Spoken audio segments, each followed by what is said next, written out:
of stuff that was like y equals stuff. F of x equals stuff.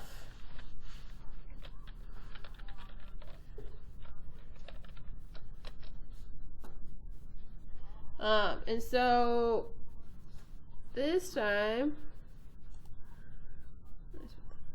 don't want it that big. Come back.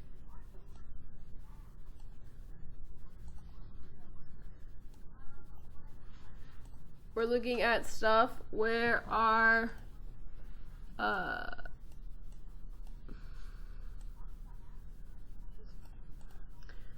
y value might have other things going on with it. So we're going to have y values that have squares on them, or y values that are inside of a square root, or y values that are inside of a cubic. Okay? Please remember, what does y represent? Outputs, okay? Remember that, what's the other notation that we use for outputs? F of x, right? So f represents something that has x's in it, yes? Which means y also represents something that has x's in it, yes? So if I have something that has other stuff in it, when I take the derivative, what do we have to use? The chain rule, yeah. So up before now, whenever I just had y equals stuff, yes? When I took the derivative of that, what's the derivative of just something to the first power? Just 1, right? I don't have anything in front, it's just 1. And then I had to multiply by the derivative of the y, which is dy dx. But what is 1 times anything?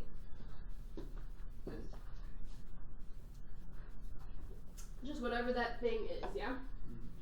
Now, we're still going to take derivatives with our like normal rules and everything else. It's just now, it's not just going to be y by itself.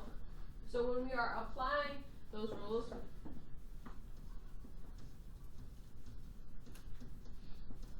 we have to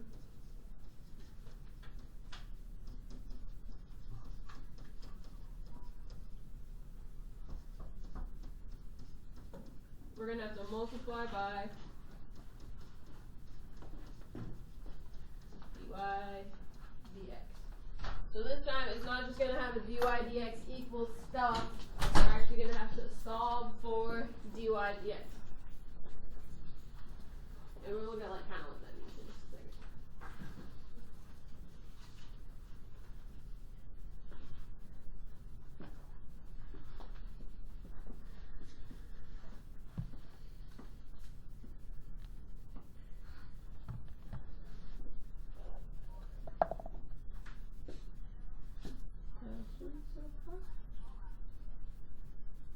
You want to see some examples to see what I'm talking about? Okay.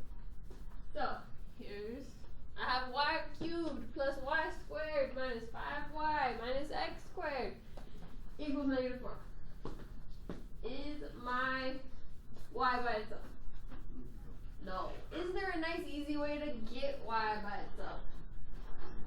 No, right? Because like, if the y wasn't isolated, but it was just like y plus 2 equals x squared, right? I can easily just subtract 2 from both sides. So like if it's just there's like a subtraction or multiplication or something like that, just go ahead and solve for y and then just do your normal differentiation. But in this case, my y's have cubes, squareds, and we're multiplying by something.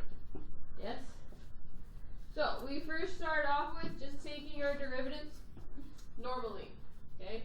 So if I have y cubed, just like if I had any variable cubed, what's the derivative of that?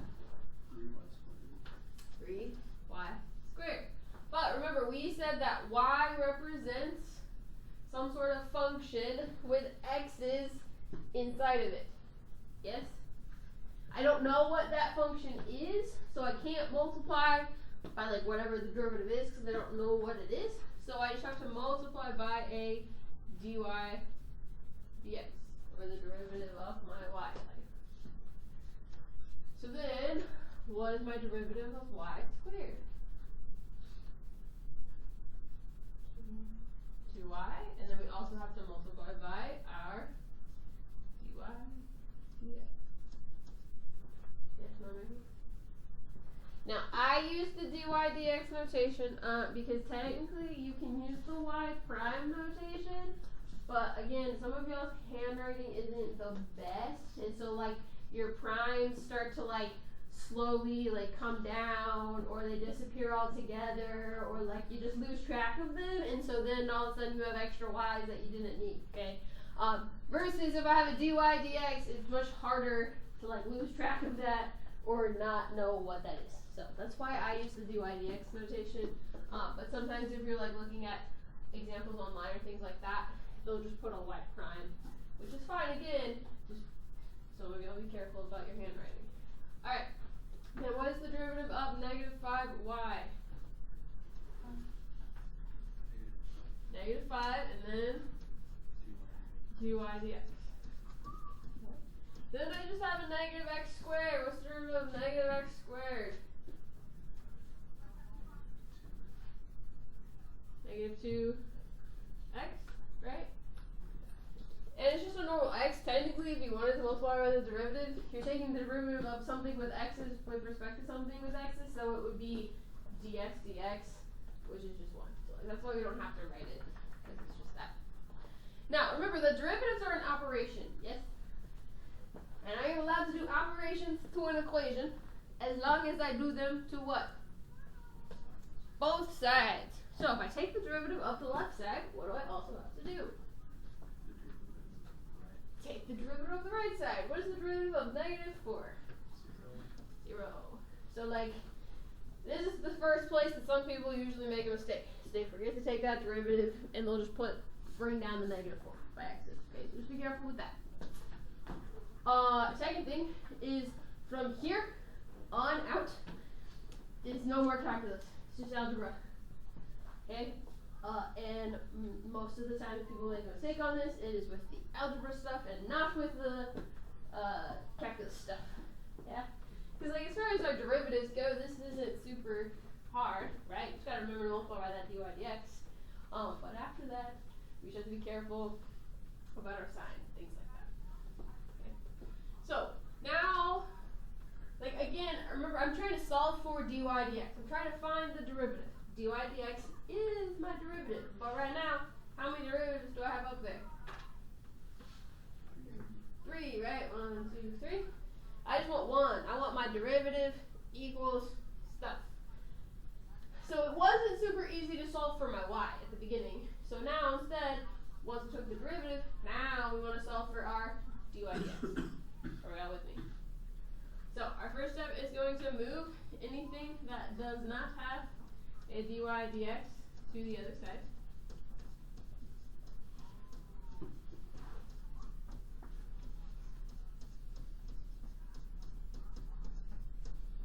Okay. Then what do I want to do? Factor out dy dx. So now all 3 of those have a dy dx, so I can factor it out. So I'm left with 3y squared plus 2y minus 5. So then what's my last step?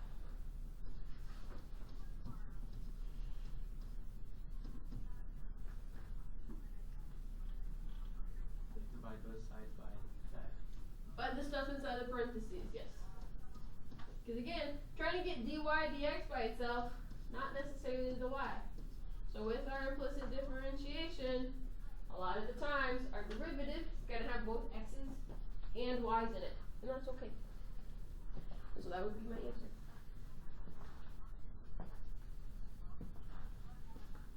Yeah. Could there be like a multiple choice question with a factor as one of the answers? You mean like the denominator? Yeah, if it was factorable. Usually they're not gonna factor it. Sometimes you'll see like if for some reason, say this was like these both were 4s, if everything was reducible by 2, then they would probably reduce everything by 2. Does that make sense?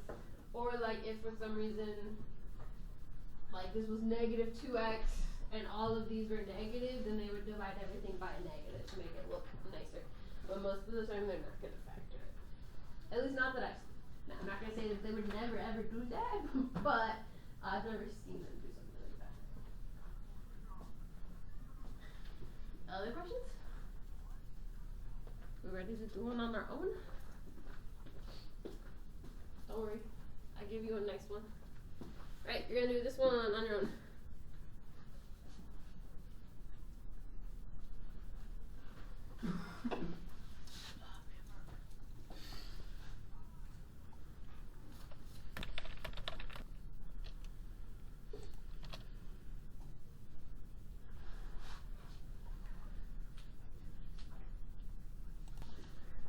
Alright, so first up we're just going to take our power rule normally, so I have 6x squared. Power rule of my other one, I get 9y squared. But again, since I'm taking the derivative of y, I have to multiply by dy dx. And that now equals 0. So we bring over our 6x squared, and then the 5. Now this is kind of what I was saying as far as like for response question, you're fine to leave it like that. They're not going to count off its equivalent. But if it was a multiple choice, notice that this reduces to -2, that should be a y on the bottom, x squared over y squared.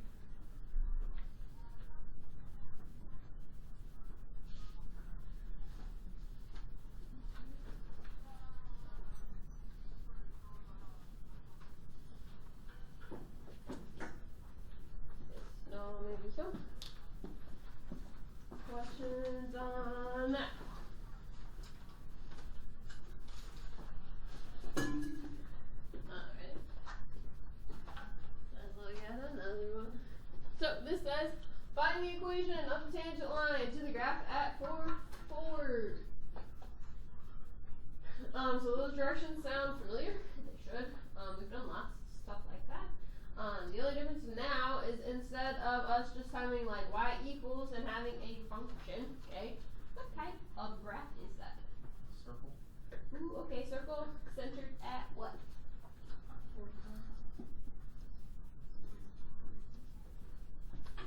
What is it centered at? -2, +3.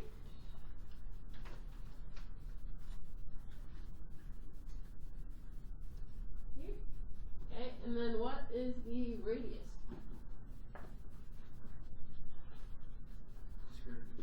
Square root of 37, right? Because it's x minus h quantity squared plus y minus k quantity squared, where h comma k is your center, equals r squared. So we take the square root. What is the square root of 37?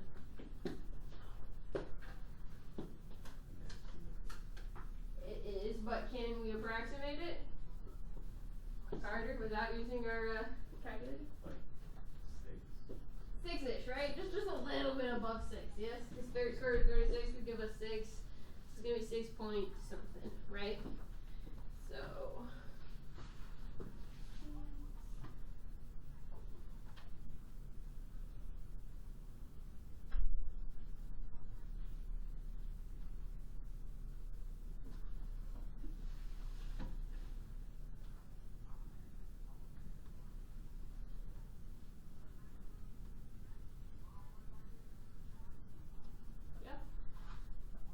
pretending that my circle is nice and pretty and not slightly lopsided, right? We get something that looks like that. Yes, so maybe. And we are specifically wanting the graph at this point, like right there. Again, if it was a better looking circle, it would only be crossing it at one point, but bear with me. So, what are the two things that we need in order to write the equation of a line? Point? Do I have that? Slope? Do I have that? Yes, no? No? How do we find the slope? Or what is the slope of the tangent line? But how are we going to have to take the derivative for this thing?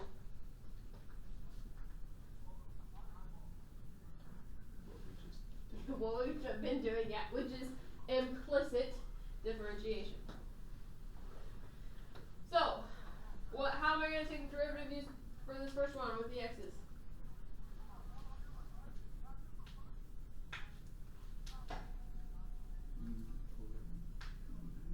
Huh?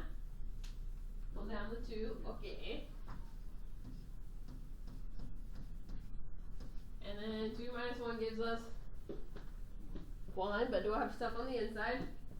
Yes, so I also need to multiply by the derivative of the stuff on the inside. What is the derivative of x plus 2? 1. That's nice. Okay. So then what's my derivative of y minus 3 quantity squared? 2y minus 2. Okay. And then multiply by the derivative of the stuff on the inside? 1, but then I do have to add in multiply by a dy dx. Yes? And then taking the derivative of the right side, what's the derivative of 37? 0. So what do we want to do first?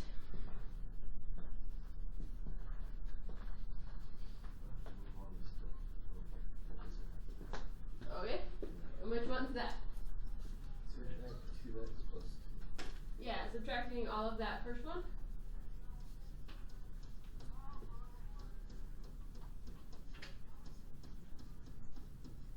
And then?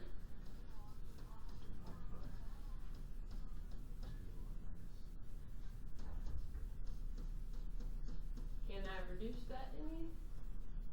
That should be a 3.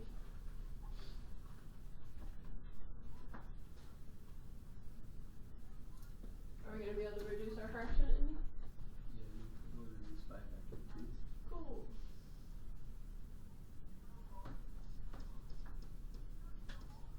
But is my negative still going to be there? Yes. Yeah.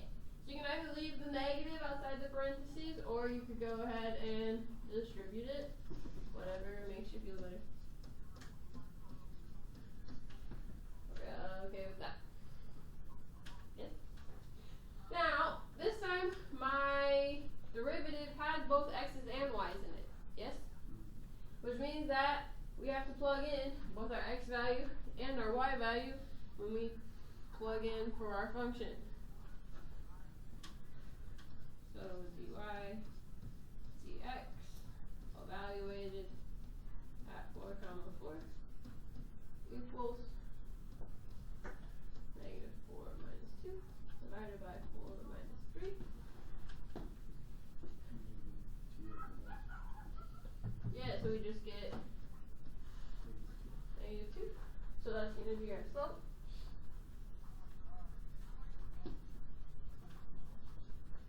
Do we agree?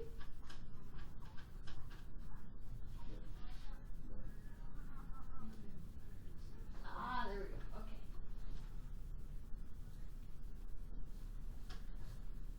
Right, because it's negative 4 minus 2. Oh. So this should be negative 6. There we go.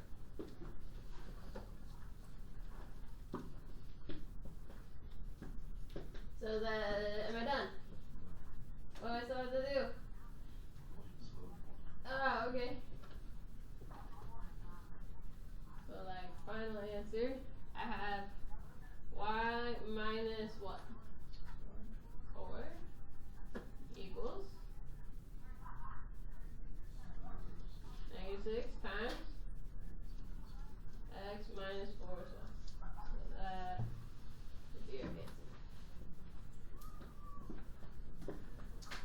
What questions do we have on that? 32. Implicit differentiation, it sounds a little scary. As far as the calculus stuff goes, it's not super complicated. There's just kind of a lot of algebra steps on some of it.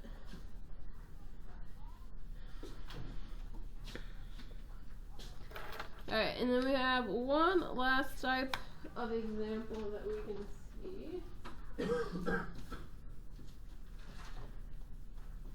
And that is finding where the graph has a horizontal and vertical tangent line.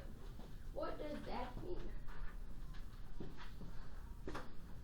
Slope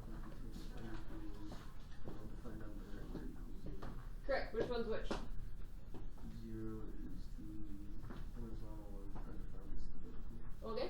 So I need to figure out where my derivative is 0 and where my derivative is undefined. What do I need first to do that? The derivative. Okay. So, what's the derivative of 4x squared? 8x. What's the derivative of y squared? 2y. 2y dx. What's the derivative of negative 8x? 1 And the derivative of 4y. And the derivative of 4. And the derivative of 0. Still 0. Okay, then our first step is to do what? Move our stuff over, yes?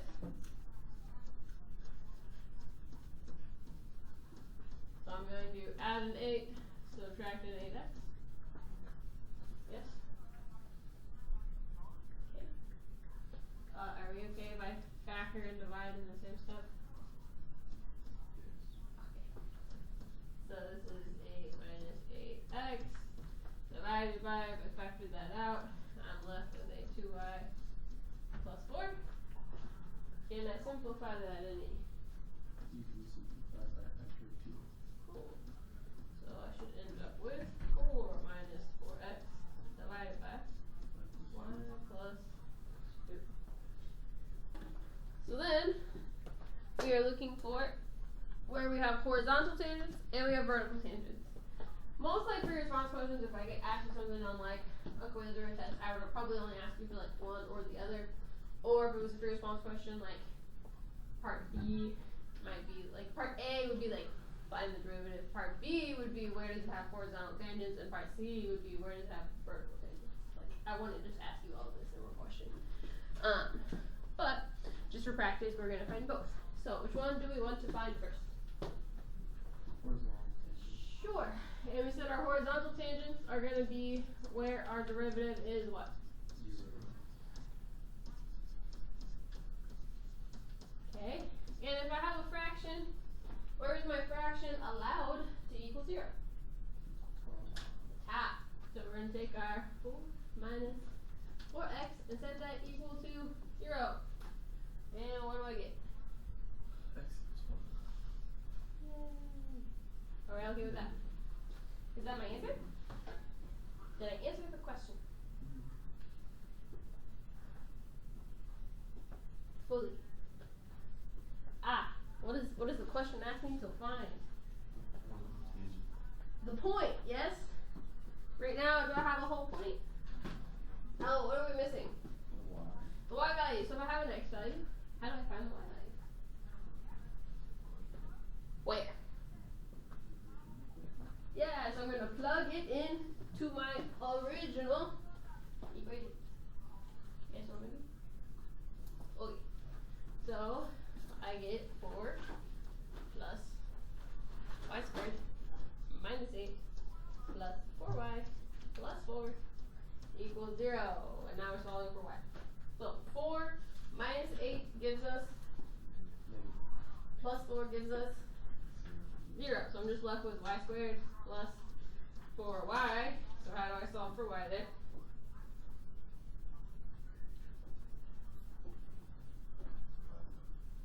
I cannot just divide by y because then you're assuming that y never equals 0.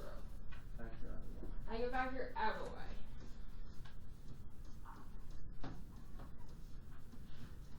Then what does y equal? 0 and -4. 0 and -4. So the problem with just dividing it is that then you'll miss one of your answers. So how many points do we technically have? 2. 2. So I have 1 comma 0, and then a 1 comma -4. Okay, so then we have the second part of that. When will I have something undefined for a fraction?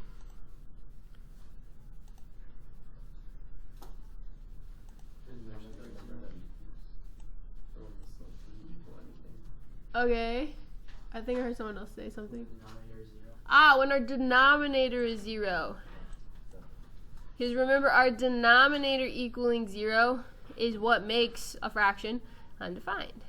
Which is why this is kind of a common question for your implicit differentiation, is because we end up with a lot of fractions.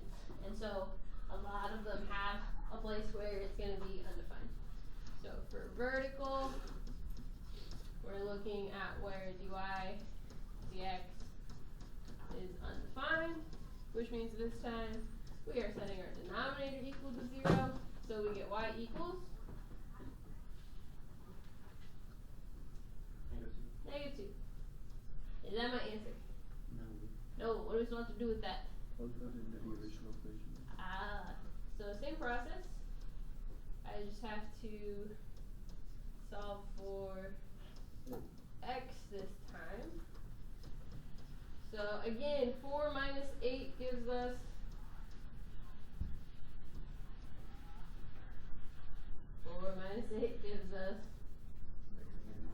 -4 plus 4 gives us 0. So then how do I solve for my x? And a 4. So I'm left with x minus 2. So I get x equals 0 and 2. So what are my points this time?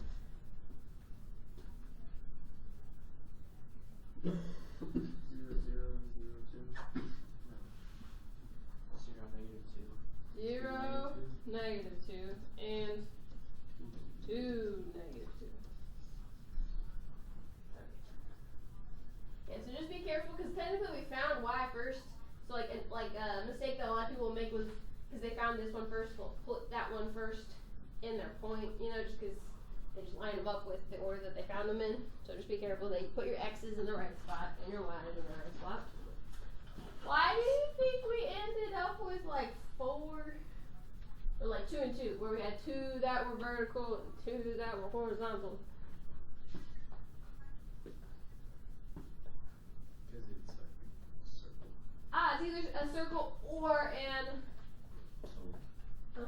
oval, which we call an ellipse, right? So like if we had an elliptical type graph here, right?